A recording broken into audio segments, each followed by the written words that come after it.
लानतों से रिहाई कैसे? लानतों से रिहाई बहुत ही आसान है, मगर इसके लिए हमें चंद इकदाम करने होते हैं ताकि हम लानतों से भरी जिंदगी नहीं बल्कि बाबरकत जिंदगी गुजार सकें, जिसके लिए मसीह ने हमें बुलाया है। सबसे पहले तो लानतों से रिहाई के लिए अपने आप से ये पूछना ज़रूरी है कि क्या वाकई मैं लानतों से छुटकारा चाहती हूँ या चाहता हूँ।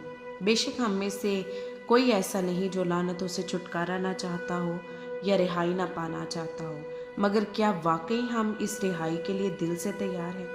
ये बातें थोड़ी सीधी तो हैं, मगर ये ज़रूरी हैं, क्योंकि बाज़ुकात हमें अपनी ज़िंदगी में लानतों से रिहाई तो चाहिए, मगर हम अपने दिल की सख्ती को, अपने रवैयों को बदलने के लिए तैयार नहीं होते। इस बात को समझना ज़रूरी है कि जब तक हमारा दिल, हमारे रवैये दूसरों के लिए सख्त हैं, रिहाई मुमकिन नहीं, क्योंकि दिल की सख्ती के बायस ना तो हम रिहाई पाते हैं बल्कि वो बरकतें भी हम हासिल नहीं कर पाते जो हमें चाहिए होती हैं। जैसा कि मैंने कहा कि लानतों से रिहाई पाना बहुत ही आसान है, मगर जहाँ बात आती है कुछ करने की तो वहाँ ये आसान नहीं बल्कि मुश्किल बन जाता है। जैसा कि मैंने ऊपर जिक्र किया है कि लानतों से रिहाई के लिए चंद इकदाम करने होते हैं, आइए वो इकदाम देखते हैं। पहला, एहसास होना। दूसरा, खुदी का इनकार करना। तीसरा, इकरार करना। चौथा, माफ़ी मांगना। पांचवा, यीशु मसीह के लहू और पाकरू को मांगना। छठा, लानतों को बांधना। सातवां, बरकतों को जारी करना। आठवां, आइंदा को अपने ऊपर कंट्रोल मांगना। लानतों से रिहाई के लिए सबसे पहले तो हमें उन लानतों का एहसास होना ज़रूरी है, और जिसके लिए अपनी खुदी का, अना का और घमंड का इनकार करना ज़रूरी है, क्योंकि जब तक हमारे अंदर अना है, घमंड है, गरूर है, खुदी है, तब तक हम झुकना गवारा नहीं करते। तब तक हम अपनी उन बातों को रियलाइज़ नहीं करते जिनकी वजह से हमारी ज़िंदगी में लानतें डेरा जमा लेती हैं, और ना ही हम हलीमी को अपने अंदर आने देते हैं, पैदा होने देते हैं।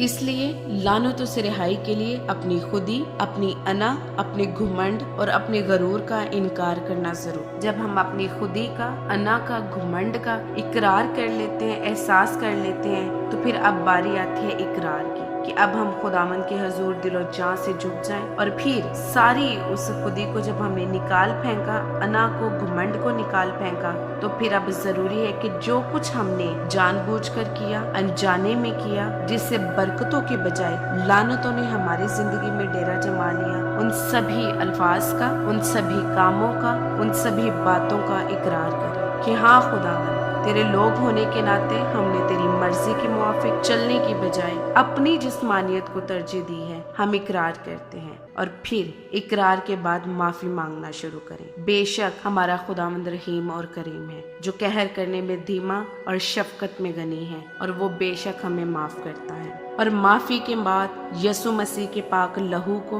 अपनी जिंदगी, अपनी बदन, अपनी जुबान, अपने ख्यालात और अपनी सोचों पर मांगे। पाकरू को मांगे ताकि पाकरू जो हमारा अच्छा मददगार है, हमारे साथ मिलकर हमारी शिफायत करे, और फिर उसके बाद उन लानतों को बांधना शुरू करें जो आपकी जिंदगी में या आपकी वजह से दूसरों की जिंदगियों में कायम हुई है।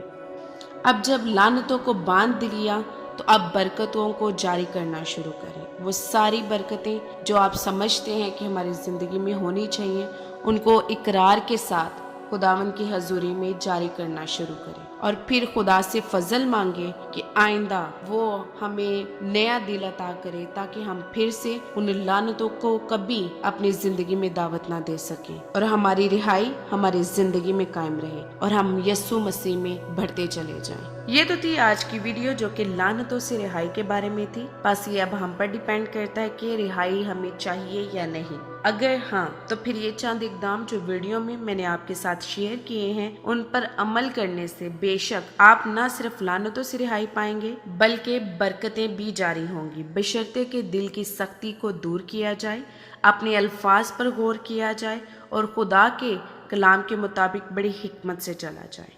अगर आपने अल्फाज की ताकत की सीरीज के पहले 3 पार्ट नहीं देखे तो मैं चाहूँगी कि आप उनको ज़रूर देखें, ताकि हम अपनी ज़िंदगी में अल्फाज की ताकत को समझें और अपनी और दूसरों की ज़िंदगी को आसान और खुशहाल बनाएं। खुदावंद आप सबको बरकत दें। आमीन।